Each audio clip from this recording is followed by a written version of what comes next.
Dans cette nature sauvage où règne la loi du plus fort, chaque repas est une récompense obtenue au prix de sa vie. En cet instant, cette récompense est fermement serrée entre les mâchoires du ratel. 3 guépards, tels les messagers de la mort, réduisent à toute vitesse la distance qui les sépare de leur proie. Le chef de la coalition passe à l'attaque le premier. Tel une épée quittant son fourreau, il bondit en avant, ses crocs s'enfonçant profondément dans la fourrure de sa proie, dans l'intention de sceller le sort d'un seul coup et de s'approprier ce festin. Une lutte de survie s'engage alors sur cette terre sauvage. La coalition de guépards a gravement sous-estimé ce petit bonhomme.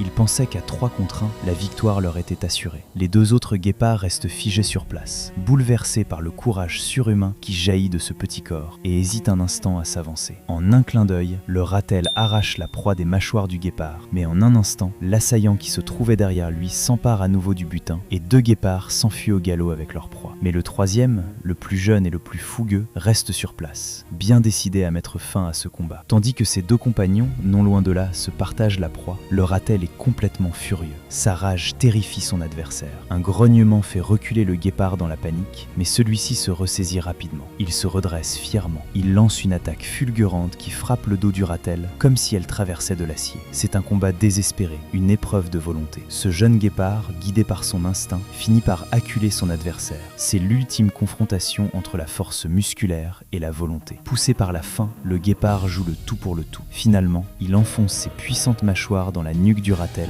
mais le ratel, fidèle à sa philosophie, vivre ou mourir, ne pas se laisser faire, se libère de l'emprise du guépard. Son corps se détend instantanément, comme pour dire « Tu crois m'avoir eu ?» Le ratel saisit d'un coup la mâchoire du guépard. Le guépard bondit, les crocs à nu, et le projette violemment au loin. Cette brève impasse est le calme avant la tempête. Ils jaugent mutuellement leur détermination et leurs limites dans le regard de l'autre. Alors que le guépard pensait avoir la victoire en poche, le ratel voit sa confiance monter en flèche. Il déchaîne une nouvelle offensive. En réalité, son relâchement précédent n'était qu'une ruse pour tromper l'ennemi.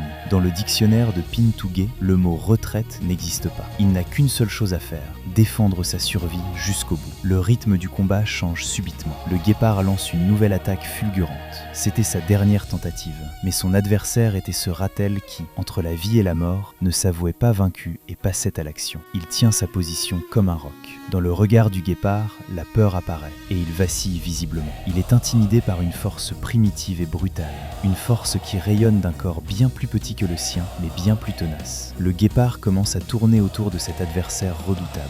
Il guette le moindre instant d'inattention, mais le ratel tourne avec lui, tel un reflet guidé par l'instinct, les crocs toujours braqués sur son ennemi.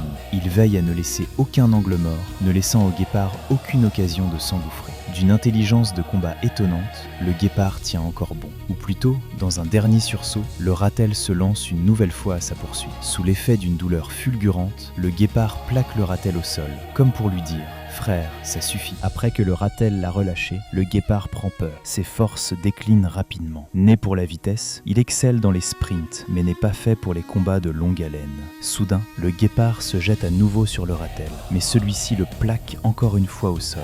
Pour lui, ce n'est pas seulement un combat, c'est la dernière barrière entre la survie et le néant. Enfin, le ratel enfonce ses crocs dans le guépard. Un cri déchirant annonce le renversement de la situation. Le guépard continue de lutter, mais il ne comprend pas pourquoi. Dès le début, il a sous-estimé son adversaire. Il a sous-estimé sa détermination indomptable. Le pelage épais du ratel est un véritable bouclier. Sa résistance est telle qu'il semble porter une armure, ce qui lui permet, même lorsqu'il est mordu, de se retourner pour riposter. C'est là son arme la plus redoutable.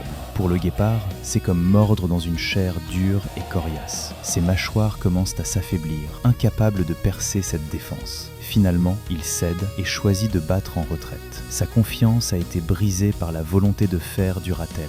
Il revient la queue basse, mais découvre que la proie a déjà été entièrement dévorée par ses compagnons. Affamé, le guépard semble presque protester. « Vous ne m'avez rien laissé ?» Et le ratel, véritable guerrier, se retire lentement, ayant donné tout ce qu'il avait pour remporter cette bataille, savourant le calme réservé aux survivants. Dans la nature, ce ne sont pas toujours les plus grands qui gagnent, mais ceux qui refusent d'abandonner. Si cette bataille t'a marqué, abonne-toi pour ne rien manquer des prochains face-à-face sauvages.